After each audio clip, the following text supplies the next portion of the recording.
Hello friends, welcome back to GK Prince Academy. तो आज की इस वीडियो में हम लोग डिस्कस करेंगे घटना चक्र के टो सीरीज का प्रैक्टिस सेट जो कर रहे थे। आज की इस वीडियो में प्रैक्टिस सेट नंबर 4 को डिस्कस करेंगे, देखेंगे। ठीक है, इसमें पूरा और इसके पहले जो है 3 प्रैक्टिस सेट हो चुका है। आप लोग चैनल पेज पर जाइए, आपको वहाँ पर जो इसका वीडियो मिल जाएगा, आप लोग वहाँ से उसको देख सकते हैं। ठीक है, प्रैक्टिस सेट नंबर 4 की अगर हम बात करेंगे तो स्टार्ट करते हैं। स्टार्ट करने से पहले अगर आप लोग चैनल पर नए हैं, अभी तक सब्सक्राइब नहीं किया है तो चैनल को सब्सक्राइब करें, साथ में अपने दोस्तों में ज़्यादा से ज़्यादा शेयर करें और वीडियो पसंद आए तो लाइक करिएगा। ठीक है, पहला क्वेश्चन अगर हम हिंदी की बात करते हैं तो व्यक्तिगत पत्र किनके मध्य लिखा जाता है। ठीक है, व्यक्तिगत पत्र जो होता है वो किसके मध्य, किन किन के मध्य लिखा जाता है, इसमें से बताना है। इसका आंसर क्या होगा? तो अगर हम बात करेंगे व्यक्तिगत पत्र की बात करें तो इसके तात्पर्य इससे तात्पर्य होता है कि ऐसे पन्नों से होता है जिन्हें व्यक्तिगत मामलों के संबंध में पारिवारिक सदस्य, मित्र और अन्य प्रियजनों को लिखा जाता है। व्यक्तिगत पत्र का आधार जो है व्यक्तिगत संबंध होता है। ठीक है, तो आपका आंसर इसमें सी पार्ट हो जाएगा। सगे संबंधियों, मित्रों के संबंध ये जो है व्यक्तिगत पत्र लिखा जाता है। तो आंसर क्या हो जाएगा? सी पार्ट हो जाएगा। नेक्स्ट क्वेश्चन देखते हैं। आदिकाल के लिए वीरगाथा काल नाम जो है किसने प्रस्तावित किया था? आदिकाल के लिए वीरगाथा काल का नाम की अगर हम बात करेंगे तो ये जो है आचार्य रामचंद्र शुक्ल ने जो है प्रस्तावित किया था। और डॉक्टर राम कुमार वर्मा और ने जो है चारण काल या संधि काल कहा था। राहुल सांकृत्यायन ने जो है सिद्ध और सिद्ध सामंत काल कहा था। और हजारी प्रसाद द्विवेदी ने आदिकाल का नाम प्रस्तावित किया था। ठीक है, तो इसमें अगर हम आंसर की बात करेंगे तो वीर गाथा काल की बात करेंगे तो आचार्य रामचंद्र शुक्ल सही हो जाएगा। ठीक है, नेक्स्ट क्वेश्चन देखते हैं। निम्नलिखित में से कौन सा शब्द का प्रयोग हमेशा बहुवचन में होता है? इनमें से कौन सा शब्द जो है हमेशा बहुवचन में प्रयोग होता है? तो आंसर क्या हो जाएगा इसका आंसर हो जाएगा ए पार्ट। होंठ जो है ये हमेशा बहुवचन के रूप में प्रयोग किया जाता है। ठीक है, और इसका ये जो है ये पुल्लिंग शब्द है। कौन सा शब्द है? ये पुल्लिंग शब्द है, ये भी याद रखिएगा। इसके बाद अगर हम देखेंगे तो अक्षत, दाम, आंसू, दर्शन, लोग तथा प्राण भी क्या है सदैव हमेशा जो है ये बहुवचन में ही प्रयोग किया जाता है। तो आपका आंसर इसमें ए पार्ट हो जाएगा। नेक्स्ट क्वेश्चन है। निम्नलिखित में से कौन सा स्वर कंठ तालव्य है? इनमें से कंठ तालव्य की अगर हम बात करेंगे, इसमें स्वर कंठ तालव्य तो अ और आय ऐसे स्वर होते हैं जो कंठ तालव्य के अंतर्गत आते हैं। अ और आय ये दोनों शब्द। ठीक है, छोटा आ और बड़ा आ जो होता है वह कंठ ही होता है। छोटी ई और जो बड़ी ई होता है वो तालव्य होती है। और ओ और औ ये स्वर कंठ्योष्ठ के अंतर्गत आता है। नेक्स्ट क्वेश्चन है। वर्तनी की दृष्टि से शुद्ध शब्द इनमें से कौन सा है? तो शुद्ध शब्द की बात करेंगे इसमें तो कौन सा शब्द है? तो इसमें अगर आंसर की बात करेंगे तो आंसर हो जाएगा सी पार्ट, समीक्षा। ठीक है, निम्नलिखित में शुद्ध वर्तनी वाला शब्द कौन सा है? शुद्ध वर्तनी की बात करेंगे तो इसमें जो है शुश्रूषा जो लिखा हुआ है, देखिए इसमें किस ऑप्शन में सही रूप से लिखा है ये बताना है। तो इसमें ऑप्शन ए पार्ट सही हो जाएगा। ए ऑप्शन में जो लिखा हुआ है सही रूप से लिखा हुआ है। मात्र राम का शुद्ध संध विच्छेद बताना, इनमें से कौन सा हो जाएगा? तो मात्र राम का शुद्ध संध विच्छेद है मात्र प्लस ऋणाम, यानी कि इसका आंसर जो होगा वो बी पार्ट में दिया गया है। मात्र प्लस ऋणाम ये जो है दीर्घ स्वर संधि का उदाहरण है। ठीक है, ये भी याद रखिएगा। प्रति प्लस आघात का संध रूप क्या होगा? इसके अगर हम आंसर की बात करेंगे तो क्या हो जाएगा? तो प्रति प्लस आघात का अगर हम संध रूप देखेंगे तो हो जाएगा प्रत्याघात। ठीक है, आंसर क्या हो जाएगा? ए पार्ट हो जाएगा। और ये जो है यड़ संधि का उदाहरण है, यड़ संधि का ये उदाहरण है। ठीक है, नेक्स्ट क्वेश्चन है। धीरे धीरे में समास कौन सा? ये पूछा गया है। धीरे धीरे में समास की अगर हम बात करेंगे तो देखिए धीरे धीरे में अगर हम समास की बात करेंगे तो अव्यय भाव समास इसमें आएगा। ठीक है, आपका आंसर इसमें जो हो जाएगा वो बी पार्ट हो जाएगा। और अव्यय का अर्थ होता है अव्यय हो जाना, यानी कि वास्तव में यह जो है क्रिया विशेषण अव्यय का काम करता है, अर्थात क्रिया की विशेषता बताता है। तो पहले खंड की प्रधानता होती है इसमें, और इसके बाद इसमें अगर देखेंगे तो आपका आंसर इसमें धीरे धीरे जो है अव्यय भाव के अंतर्गत आएगा। नहीं, ठीक है, नेक्स्ट क्वेश्चन देखते हैं। जिन सामासिक पदों में पहला पद संख्या को व्यक्त करने वाला विशेषण होता है वह शब्द क्या कहलाते हैं? कौन सा समास के अंतर्गत आते हैं? तो जिन सामासिक शब्दों में जो है पहला पद संख्या को व्यक्त करने वाला विशेषण होता है वह शब्द जो है द्विगु समास के अंतर्गत आते हैं। तो आपका राइट आंसर इसमें बी पार्ट राइट हो जाएगा, द्विगु समास। ठीक है, जैसे कि सप्त सिंधु। ठीक है, ये क्या है? सप्त सिंधु, पंजाब। ठीक है, त्रिकोण, चौराहा, ये सब द्विगु समास के अंतर्गत आते हैं। नेक्स्ट क्वेश्चन देखते हैं। अगला प्रश्न है। अनु उपसर्ग से बना निम्नलिखित में से कौन सा शब्द है इसमें अनु उपसर्ग से बना हुआ? अनु उपसर्ग की अगर हम बात करेंगे तो इसमें देखिए अनु जो है अनुवाद। ठीक है, आंसर क्या हो जाएगा? अनुवाद। अनुवाद जो है अनु उपसर्ग से बना है, तो ये आपका आंसर इसमें बी पार्ट हो जाएगा। निम्नलिखित में से किसी शब्द में छोटा आ उपसर्ग नहीं लगा? इसमें से अकथ, अभेद, अनुज, अचूक, इसमें से किस शब्द में छोटा आ उपसर्ग नहीं लगा ये बताना है। तो आंसर क्या हो जाएगा, आंसर इसका हो जाएगा अनुज। ठीक है, अनुज में जो है अनु शब्द अनु उपसर्ग लगा है, ना कि छोटा आ लगा है, तो इसलिए आपका आंसर डी पार्ट हो जाएगा। नेक्स्ट क्वेश्चन है, निम्नलिखित में से कौन सा लुटेरा शब्द में प्रयुक्त प्रत्यय है। लुटेरा शब्द में प्रयुक्त प्रत्यय की अगर हम बात करेंगे तो देखिए लुटेरा में एरा शब्द जो आता है ये प्रत्यय प्रयोग किया गया है, तो आपका आंसर इसमें ए पार्ट हो जाएगा। ठीक है, इसके अन्य इससे बने हुए शब्द जैसे कि चितेरा, लुटेरा, पथेरा ये सब आते हैं। अगला क्वेश्चन है, आंसू शब्द का तत्सम रूप निम्नलिखित में से क्या होगा।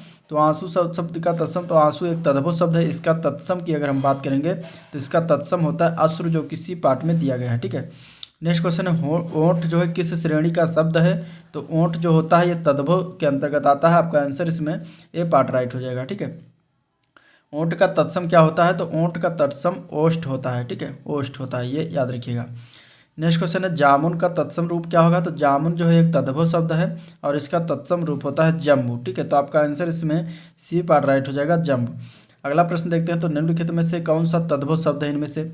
इसका आंसर क्या हो जाएगा, इसकी अगर हम आंसर की बात करेंगे तो इसमें पंख शब्द जो दिया गया है यह तद्भव शब्द है। ठीक है, इसका तत्सम क्या होता है, पंख का तत्सम पक्ष होता है। ठीक है, और बाकी सारे जो दिए गए हैं ये सब तत्सम शब्द हैं। पृष्ठ दिया गया, इसका तद्भव होता है पीठ। ठीक है, शिला जो दिया गया है, शिला की अगर हम बात करेंगे तो ये जो दिया गया है लज्जा। ठीक है, लज्जा तत्सम शब्द है और लज्जा का तद्भव होता है लाज। ठीक है, लज्जा तत्सम शब्द है और लज्जा का तद्भव क्या होता है, लाज। तो ये हो जाएगा। नेक्स्ट क्वेश्चन देखते हैं इसमें, तो घर, पहाड़ और नदी निम्नलिखित में से संज्ञा के भेद के अंतर्गत आएगा। ये सब घर, पहाड़ और नदी, तो ये जातिवाचक संज्ञा के रूप में आएगा, आंसर इसका बी पार्ट हो जाएगा। अब इसके परिभाषा की बात करेंगे तो जिस संज्ञा से एक ही प्रकार की वस्तुओं व्यक्तियों का बोध हो उसे जातवाचक संज्ञा कहते हैं। निम्नलिखित में से कौन सा द्रव्यवाचक संज्ञा है इनमें से। तो द्रव्यवाचक संज्ञा उसे कहते हैं जिस संज्ञा से नाप तौल वाली वस्तु का बोध हो उसे जो है द्रव्यवाचक संज्ञा कहा जाता है। जैसे कि दूध, पानी, लोहा, सोना, तो इसमें अगर देखेंगे तो आपका आंसर इसमें सी पार्ट राइट हो जाएगा। ठीक है, नेक्स्ट क्वेश्चन, निम्नलिखित में से कौन सा विशेषण संज्ञा से नहीं बना है इनमें से। तो अगर हम इसमें बात करेंगे, सुंदर शब्द जो है वो विशेषण संज्ञा से नहीं बना है। बाकी इसमें श्रीमान जो है विशेषण श्री संज्ञा से बना है तथा मान जो है प्रत्यय है, और दानी जो है ये क्या है, ये विशेषण दान संज्ञा तथा ई प्रत्यय से बना है, और चमकीला जो है विशेषण चमक संज्ञा तथा ईला प्रत्यय से बना हुआ है। तो आपका आंसर इसमें सी पार्ट राइट हो जाएगा।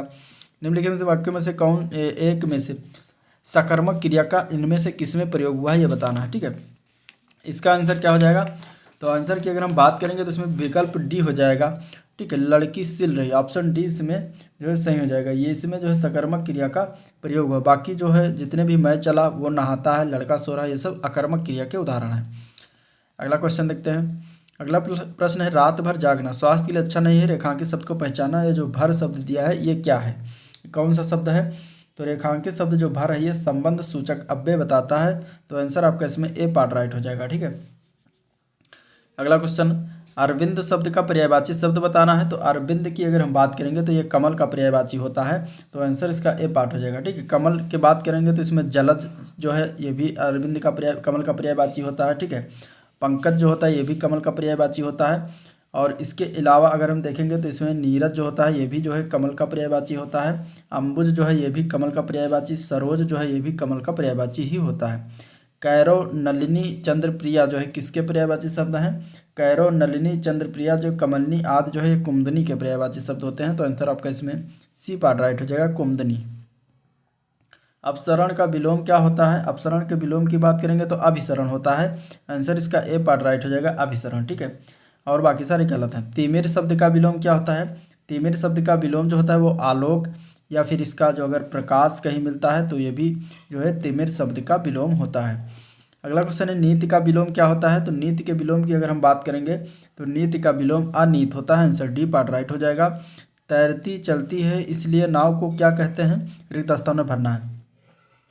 तो प्रश्नवाचक वाक्य में अगर देखा जाए रिक्त स्थान में तरणी शब्द का प्रयोग करते हैं, तरणी। ठीक है, तो इसलिए नाव को क्या कहते हैं, तरणी कहते हैं। तरणी मीन्स नाव होता है, तरणी का अर्थ होता है सूर और तरुणी का अर्थ होता है युवती। तो आंसर आपका इसमें बी पार्ट राइट हो जाएगा, तरणी। ठीक है, अंतर्राष्ट्रीय हिंदी कवि सम्मेलन का स्वयं में बड़ा काम है डैश के स्थान में भरना है। तो अगर हम इसमें भर देते हैं जो ए पार्ट दिया गया आयोजन, ये अगर भर देते हैं तो सही अर्थ प्रकट करता है। अंतर्राष्ट्रीय हिंदी कवि सम्मेलन का आयोजन स्वयं में बड़ा काम है। ठीक है, तो आंसर आपका ए पार्ट राइट हो जाएगा। नेक्स्ट क्वेश्चन है जो प्रमाण से सिद्ध ना हो सके, इसका आंसर क्या हो जाएगा? एक शब्द बताना है। तो जो प्रमाण से सिद्ध ना हो सके उसके लिए एक शब्द है अप्रमेय। ठीक है, आंसर इसका ए पार्ट राइट हो जाएगा, अप्रमेय। तैरने की इच्छा को क्या कहेंगे? तो तैरने की इच्छा रखने के वाले को तितिर्सा कहा जाता है। आंसर इसका क्या हो जाएगा? बी पार्ट हो जाएगा। उसने मेरी आंखें खोल दी, रेखांकित मुहावरे का अर्थ क्या होगा? आंखें खोल देना, इसका जो है अर्थ क्या होगा ये बताना है। तो इसका अर्थ होता है भ्रम को दूर करना। आंसर ए पार्ट राइट हो जाएगा। ठीक है, नेक्स्ट क्वेश्चन है नाक का बाल होना मुहावरे का अर्थ क्या है? नाक का बाल होना मुहावरे का अर्थ है अतिशय या अधिक प्यारा होना। ठीक है, आंसर क्या हो जाएगा? आंसर इसका सी पार्ट हो जाएगा, अकारण प्रिय होना। ठीक है, आंसर क्या हो जाएगा? सी पार्ट हो जाएगा। नेक्स्ट क्वेश्चन, एक पंथ दो काज लोकोक्ति का क्या अर्थ है? एक पंथ जो दो काज लोकोक्ति जो है इसका अर्थ होता है कि एक ही काम से दो लाभ होना। ठीक है, एक ही काम से दो लाभ होना। आंसर एक ही काम से दो लाभ होना। आंसर इसका डी पार्ट राइट हो जाएगा। ठीक है, अगला क्वेश्चन है निम्नलिखित में से कौन सा एक सरल वाक्य इनमें से नहीं है? तो अगर इसमें देखते हैं लड़का दौड़ता है, बंदर पेड़ पर चढ़ रहे थे, मैंने लड़के को बुलाया, तीनों क्या है? सरल वाक्य उदाहरण है। लेकिन डी पार्ट में दिया है इस मेले का उद्देश्य है कि व्यापार में वृद्धि हो, तो ये सरल वाक्य का उदाहरण नहीं है। ठीक है, ये जो है संयुक्त वाक्य का उदाहरण है, याद रखिएगा। अगला क्वेश्चन देखते हैं, जिस वाक्य में साधारण और मिश्र वाक्य का मेल संयोजक अव्यय द्वारा होता है उसे क्या कहते हैं? तो अगर हम इसके आंसर की बात करेंगे तो उसको कहा जाता है संयुक्त वाक्य। ठीक है, इसको क्या कहते हैं? संयुक्त वाक्य। आंसर पी पार्ट राइट हो जाएगा। नेक्स्ट क्वेश्चन है तुमको मुझे पढ़ाना है, अशुद्ध इसमें बताना है कहाँ पर अशुद्धियाँ है।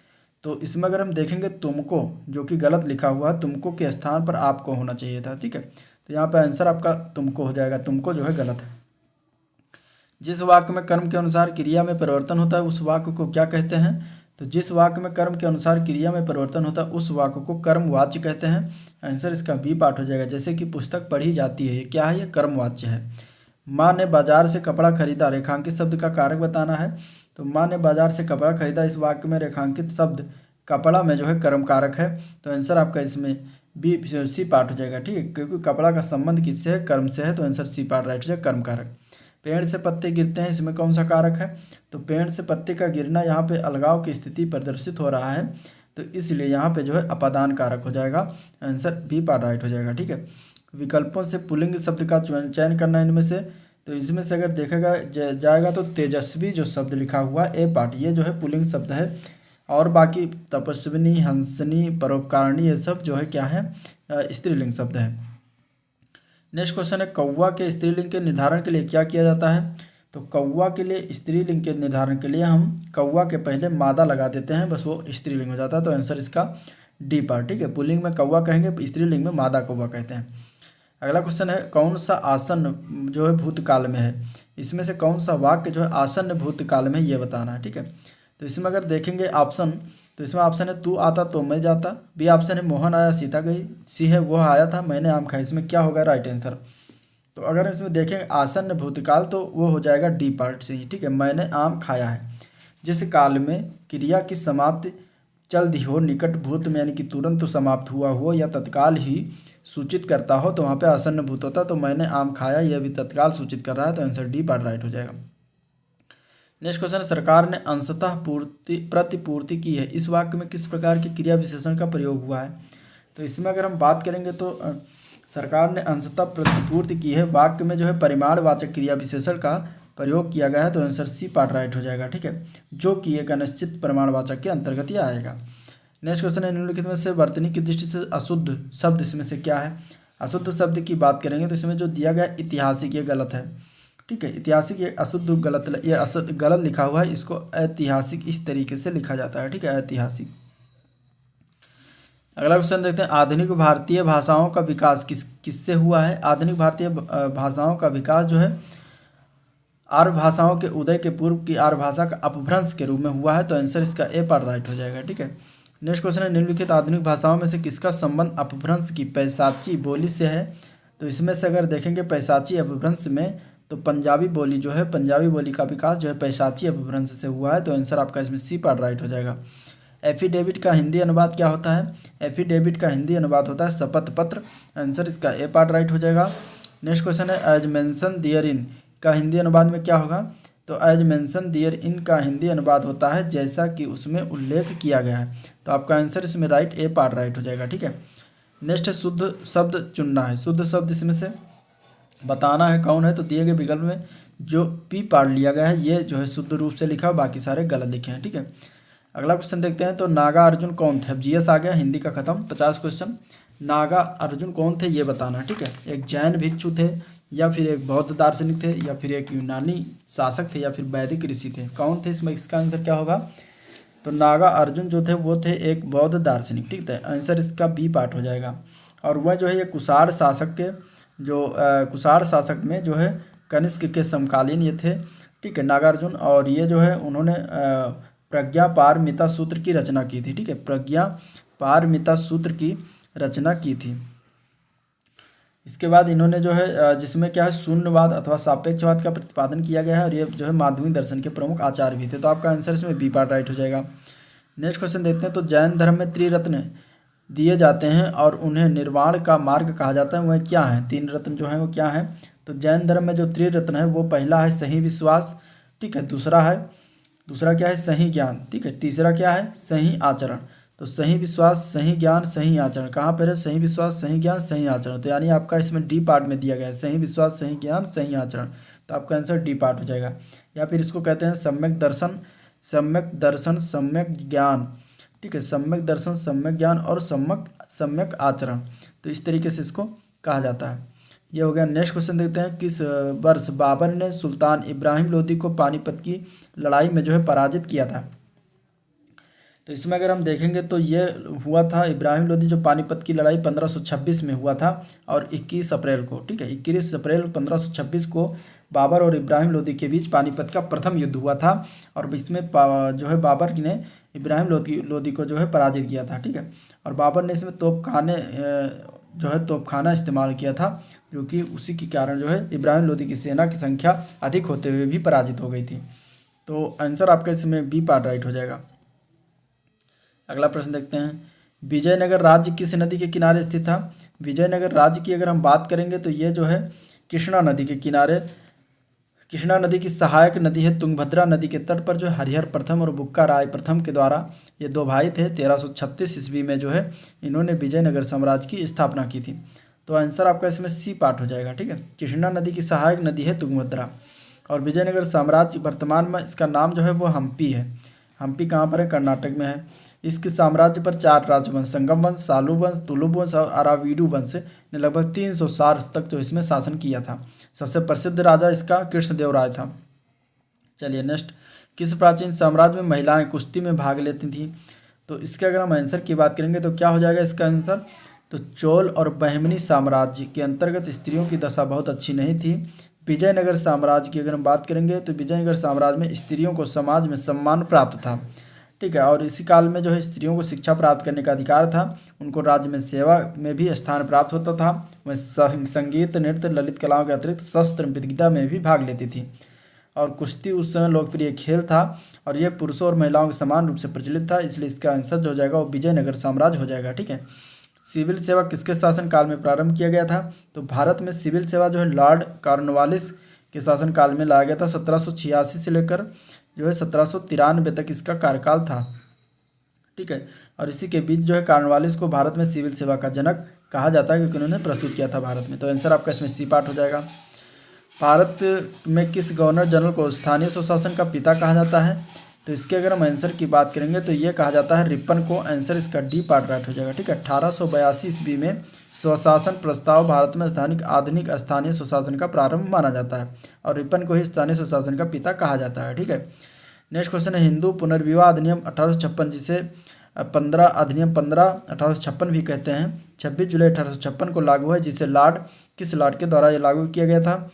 ये लागू किया था ईश्वरचंद्र विद्यासागर ने अथक प्रयत्न किया था इसके लिए, और 1855 में विद्यासागर ने ब्रिटिश सरकार से विधवा पुनर्विवाह पर कानून बनाने का अनुरोध किया था, जिसके परिणाम स्वरूप 1856 को हिंदू विधवा पुनर्विवाह अधिनियम और 1856 लागू किया गया, और यह हुआ था कैनिंग के कार्यकाल में। तो आंसर आपका इसमें सी पार्ट राइट हो जाएगा। भारतीय संविधान के किस अनुच्छेद के तहत उपराष्ट्रपति का चुनाव जो है होता है? तो उपराष्ट्रपति का चुनाव की अगर हम बात करेंगे तो अनुच्छेद 66 के तहत होता है। आंसर क्या हो जाएगा? सी पार्ट राइट हो जाएगा। ठीक है, मृत्युदंड के मामले में क्षमा देने का अधिकार जो है किसको प्राप्ति है? तो अनुच्छेद 72 के अनुसार अगर हम बात करेंगे तो राष्ट्रपति को किसी अपराध के लिए दोषी सिद्ध ठहराए गए किसी व्यक्ति के दंड को क्षमा, उसका प्राविलंबन, विराम या परिहार करने अथवा दंडादेश के निलंबन या परिहार या लघुकरण की जो है उसे प्राप्त है। तो आंसर आपका इसमें राष्ट्रपति हो जाएगा, सीधा सीधा आंसर बी पार्ट। ठीक है। लोकसभा में सदस्यों के द्वारा निजी विधेयक पेश करने की सूचना की अवधि क्या है? तो लोकसभा में सदस्यों द्वारा निजी विधेयक पेश करने की न्यूनतम सूचना अवधि जो होती है वो 1 महीना 1 मंथ होती है। आंसर ए पार्ट राइट हो जाएगा। लोकसभा में मतदान करते समय टाई की स्थिति में किसके पास वोट डालने का अधिकार होता है? तो ये होता है लोकसभा में मतदान करते समय लोकसभा स्पीकर यानी कि लोकसभा अध्यक्ष के पास होता है ये। तो आंसर बी पार्ट राइट हो जाएगा। ठीक है। इनमें से कौन सा महान हिमालय अथवा हिमाद्री में पर्वत शिखर इनमें से कौन सा नहीं है? तो माउंट कंचनजंगा, माउंट मकालू और माउंट नंदा देवी जो है महान हिमालय या हिमाद्री पर्वत के शिखर हैं। ठीक है। तो इसमें अगर हम देखेंगे तो माउंट नागटिम्बा जो लिखा हुआ ये इसमें नहीं आता। तो आंसर आपका इसमें जो है सी पार्ट राइट हो जाएगा। नेक्स्ट क्वेश्चन देखते हैं। निम्नलिखित में से कौन सा विकल्प लघु हिमालय की पर्वत की सबसे लंबी पर्वतमाला है? तो लघु हिमालय की सबसे लंबी पर्वत श्रृंखला जो है वो पीर पंजाल पर्वतमाला है। सर इसका सी पार्ट राइट हो जाएगा, पीर पंजाल। ठीक है। पश्चिमी घाट है। पश्चिमी घाट क्या है? तो पश्चिमी घाट या सह्याद्री पर्वत जो है श्रेणी का विस्तार पश्चिमी सागर में तापी मुहावने तट के समानांतर उत्तर से दक्षिण इसमें कन्याकुमारी अंतरिक्ष तक फैली लगभग 1500 किलोमीटर क्षेत्र में पाया जाता है और इसका पश्चिमी ढाल तीव्र एवं खड़ा जबकि पूर्वी ढाल मंद एवं सीढ़ी नुमा क्रमशः नीचा होता हुआ पठार है। इसे प्रायद्वीपीय भारत का ग्रेट ढलान भी कहा जाता है। तो ये एक प्रकार का पठार है। ठीक है। विश्व की सबसे बड़ी पर्वत श्रृंखला कौन सी है? विश्व की सबसे बड़ी पर्वत श्रृंखला जो है वो है एंडीज। एंडीज पर्वत श्रृंखला जो है विश्व की सबसे बड़ी पर्वत श्रृंखला है। यह दक्षिणी अमेरिका महाद्वीप के पश्चिमी तट पर उत्तर से दक्षिण लगभग 7200 किलोमीटर के रेंज में फैली हुई है। ठीक है। इसकी सबसे ऊंची चोटी की बात करेंगे तो एकांकागुआ नाम है उसका। नेक्स्ट क्वेश्चन देखते हैं। अगला क्वेश्चन है किलिमंजारो, माउंट किलिमंजारो एक स्थित निष्क्रिय ज्वालामुखी है। कहाँ पर स्थित है माउंट किलिमंजारो? तो ये तंजानिया में स्थित है। आंसर इसका ए पार्ट हो जाएगा, तंजानिया। ठीक है। तंजानिया हो जाएगा। नेक्स्ट क्वेश्चन है तनामी रेगिस्तान निम्नलिखित में से किस देश में स्थित है? तनामी रेगिस्तान की अगर हम बात करेंगे तो पश्चिमी ऑस्ट्रेलिया में स्थित है। आंसर इसका क्या हो जाएगा? ऑस्ट्रेलिया, सी पार्ट राइट हो जाएगा। निम्नलिखित में से कौन सा थोक मूल्य सूचकांक भारत में थोक मूल्य सूचकांक के मुख्य घटक हैं इनमें से? तो भारत में थोक मूल्य सूचकांक के मुख्य घटक की अगर बात करेंगे तो प्राथमिक वस्तुएं आती हैं, ईंधन और बिजली आता है। ठीक है। और इसके बाद इसमें विनिर्मित उत्पाद आता है। ठीक है। और ये जो है तीनों आते हैं। तो आपका 1 to 4 इसका सही हो जाएगा, right answer A part. Next question है भारत में निम्न में से क्या अप्रत्यक्ष कर की श्रेणी में आता है? तो अप्रत्यक्ष कर की अगर हम बात करेंगे तो केंद्र सरकार के प्रत्यक्ष कर की अगर हम बात करें तो आयकर, संपत्ति कर और निगम कर। आयकर, संपत्ति कर, निगम कर ये सब प्रत्यक्ष कर होते हैं और अप्रत्यक्ष कर में सेवा कर आता है। तो आंसर आपका अप्रत्यक्ष कर में क्या हो जाएगा? सेवा कर। ठीक है। अप्रत्यक्ष कर की अगर हम बात करेंगे तो इसमें उत्पादन कर, आयात कर, मूल्य वृद्धि कर, सेवा कर ये सब अप्रत्यक्ष कर के आते हैं और केंद्र सरकार के अप्रत्यक्ष कर होते हैं। राज्य सरकार के अप्रत्यक्ष कर की अगर हम बात करेंगे तो बिक्री कर, राज्य उत्पादन कर, मनोरंजन कर आदि आते हैं। नेक्स्ट क्वेश्चन, भारत में आय कर को क्या कहा जा सकता है? तो भारत में आय कर को प्रत्यक्ष और परिक्रामी कहा जा सकता है। तो आंसर बी पार्ट हो जाएगा। अलीगढ़ किसके लिए प्रसिद्ध है? तो अलीगढ़ जो है तालों के लिए प्रसिद्ध है, फेमस है। आंसर डी पार्ट राइट हो जाएगा। ठीक है। उत्तर प्रदेश राज्य में कौन सा शहर पीतल के बर्तन और हस्तशिल्प के लिए प्रसिद्ध है? तो इसमें अगर देखा जाएगा तो रामगंगा नदी के तट पर स्थित मुरादाबाद जो शहर है वो पीतल के बर्तन के लिए जो है काम के लिए प्रसिद्ध है। तो आंसर आपका इसमें बी पार्ट हो जाएगा। ठीक है। नेक्स्ट क्वेश्चन, इनमें से कौन सा स्थान धातु की कला, रंगीन तामचीनी और जटिल नक्काशी के लिए प्रसिद्ध है? तो इसमें से अगर देखा जाए तो उत्तर प्रदेश में स्थित मुरादाबाद जो शहर है वो ये जो है इसके लिए प्रसिद्ध है, नक्काशी के लिए। ठीक है, धातु कला से संबंधित। तो आंसर आपका सी पार्ट राइट हो जाएगा। उत्तर प्रदेश में एकमात्र तेल रिफाइनरी कहाँ पर स्थित है? तो उत्तर प्रदेश में एकमात्र तेल रिफाइनरी मथुरा में स्थित है। आंसर बी पार्ट राइट हो जाएगा। ठीक है, जो कि भारतीय तेल निगम यानी कि IOC के द्वारा जो है संचालित की जा रही है। नेक्स्ट क्वेश्चन है, उत्तर प्रदेश में निम्नलिखित में कौन सा जिला काली मिट्टी के बर्तनों के लिए फेमस है? तो यह है आजमगढ़ जिला। आंसर बी पार्ट राइट हो जाएगा। ठीक है। नेक्स्ट क्वेश्चन देखते हैं, उत्तर प्रदेश कौन सा शहर अपने ब्रास पेल के लिए पूरे विश्व में विख्यात है? तो इसके अगर हम बात करेंगे तो उत्तर प्रदेश में जलेसर जिला जो कि एटा में पड़ता है और ये जो है अपने ब्रास बेल के लिए जो है या फिर इसको घुंघरू घंटी के लिए कहते हैं, पूरे विश्व विख्यात है। तो आंसर डी पार्ट राइट हो जाएगा। 14वीं शताब्दी की प्रसिद्ध मस्जिद जिसे अटाला मस्जिद या अटाला मॉस्क भी कहा जाता है, उत्तर प्रदेश किस शहर में स्थित है? तो अटाला मस्जिद जो है ये सरकी काल में बनवाया गया था, ये जौनपुर में स्थित है। आंसर इसका सी पार्ट हो जाएगा। ठीक है, तो आंसर क्या हो जाएगा? C part. और फिरोज शाह ने 1393 ईस्वी में जो है फिरोज शाह के द्वारा इसकी नींव डाली थी, लेकिन इस मस्जिद को जो है 1408 में जो है इब्राहिम शाह ने पूर्ण किया था। नेक्स्ट क्वेश्चन, माइक्रोसॉफ्ट वर्ड 2016 प्रलेख यानी कि डॉक्यूमेंट में सामग्रियों की तालिका प्रविष्ट करने के लिए आपको कौन सी मेनू टैब पर जाना होगा? तो इसमें अगर हम बात करेंगे इसके आंसर की, तो इसमें माइक्रोसॉफ्ट वर्ड 2016 प्रलेख में सामग्रियों की तालिका प्रविष्ट कराने के लिए इंसर्ट मेनू बटन में जाते हैं। तो आपका आंसर राइट इसमें डी पार्ट राइट हो जाएगा, इंसर्ट।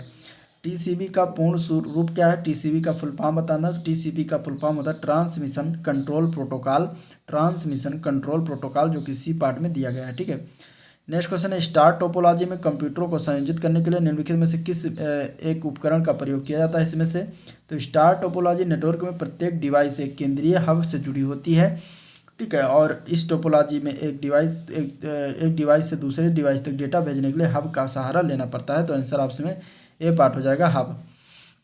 सीपीयू का वह भाग जिसे सर्किटरी लगा होता है और जो संग्रहित प्रोग्रामों को पूरा करने या निष्पादित करने के लिए पूरे कंप्यूटर सिस्टम को निर्देशित करने के लिए विद्युत संकेत का प्रयोग करता है, उसे किस नाम से जानते हैं? तो इसके अगर हम आंसर की बात करें तो सीपीयू के कंट्रोल यूनिट में जो है सर्किटरी लगी होती है। तो आंसर आपका इसमें ए पार्ट हो जाएगा, कंट्रोल यूनिट। ठीक है, जो संग्रहित प्रोग्राम को निर्देशित करती है। तो आंसर आपका इसमें ए पार्ट राइट हो जाएगा। मल्टीटास्किंग ऑपरेटिंग सिस्टम का अर्थ क्या है?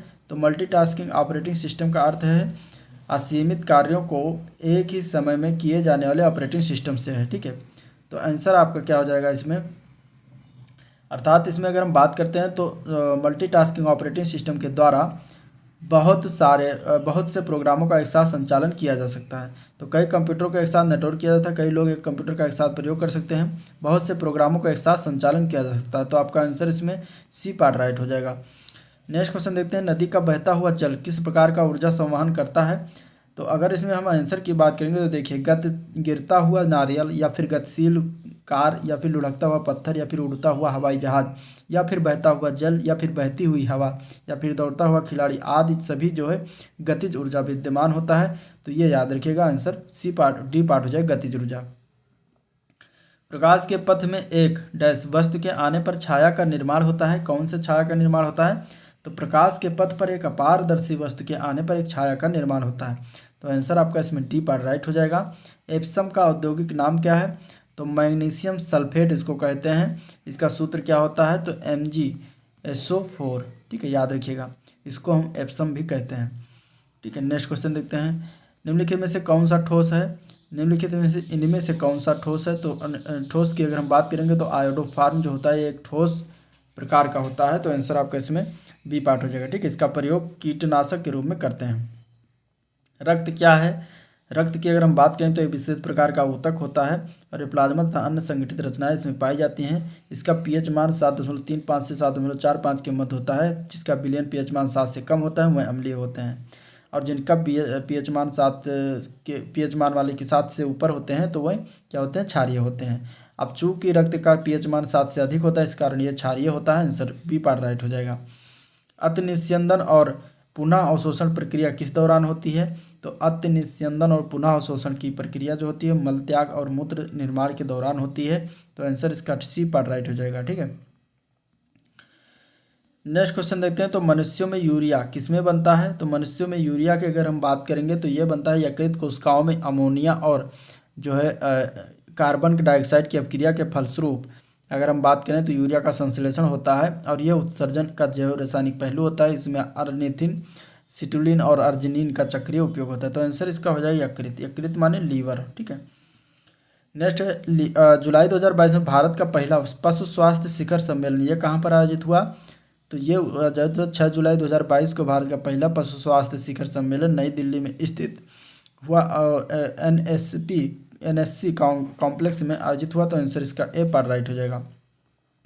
अग्रदूत समाचार पत्र किस भाषा में प्रकाशित होता है? तो अग्रदूत समाचार पत्र जो है इसकी शुरुआत असमिया भाषा से हुआ है। तो आंसर इसका डी पार्ट राइट हो जाएगा। ठीक है, आंसर क्या हो जाएगा? D part. नेक्स्ट क्वेश्चन, जून 2022 में जारी वैश्विक शांति सूचकांक 2022 में भारत जो है किस स्थान पर है? तो Institute of for Economics and Peace द्वारा जारी वैश्विक शांति सूचकांक 2022 में भारत 135वें स्थान पर आता है। आंसर इसका बी पार्ट हो जाएगा। ठीक है, शांति सूचकांक में पहले स्थान पर अगर हम बात करेंगे तो आइसलैंड का नंबर पहले स्थान पर आता है। नेक्स्ट क्वेश्चन, राष्ट्रीय जनजाति अनुसंधान संस्थान कहाँ स्थापित किया गया है? तो ये स्थापित किया गया नई दिल्ली में। आंसर बी पार्ट हो जाएगा। जून 2022 में किन 2 शहरों के बीच भारत गौरव योजना के तहत देश की पहली ट्रेन जो है चलाई गई है? तो ये चला गया है देश की पहली जो है निजी ट्रेन है, और ये चला गया है भारत गौरव ट्रेन का नाम रखा कोयम्बटूर उत्तर से साईनगर शिरडी के बीच चलाई गई। ठीक है, तो आंसर इसका सी पार्ट राइट हो जाएगा। भारत के किस शहर ने विश्व के tree city of the world का खिताब लगातार दूसरी बार ये जीता है? तो अप्रैल 2022 में भारत के 2 शहरों हैदराबाद और मुंबई ने जीता है विश्व के ट्री सिटी का खिताब। इससे पूर्व 2020 में हैदराबाद ने जो है ये खिताब जीता था। तो आंसर आपका इसमें बी पार्ट हो जाएगा, सॉरी ए पार्ट है हैदराबाद। ठीक है, 2 बार हैदराबाद जीता है। जम्मू कश्मीर के रतले जल विद्युत परियोजना का निर्माण किस नदी पर किया जा रहा है? तो रतले जल विद्युत परियोजना का निर्माण किश्तवाड़ जिले में हो रहा है, चिनाब नदी पर। आंसर क्या हो जाएगा? बी पार्ट हो जाएगा, चिनाब। जुलाई 2022 में संपन्न टेनिस की ग्रैंड स्लैम प्रतियोगिता विंबलडन 2022 का पुरुष एकल का खिताब किसने जीता? तो इसके अगर हम आंसर की बात करेंगे तो ये टेनिस की ग्रैंड स्लैम प्रतियोगिता विंबलडन 2022 के पुरुष एकल का खिताब सर्बिया के नोवाक जोकोविच ने जीता है। तो आंसर सी पार्ट राइट हो जाएगा। ठीक है, भारत द्वारा जो है भूमि क्षरण तटस्थता प्राप्त करने का लक्ष्य रखा गया है, किसके द्वारा? तो मरुस्थली से निपटने के लिए संयुक्त राष्ट्र अभिसमय का द्वारा 12 दिवसीय 14वां कॉप यानी कॉप 14 सम्मेलन नई दिल्ली में 2019 में संपन्न हुआ, और इसमें 2030 तक ये लक्ष्य रखा गया है।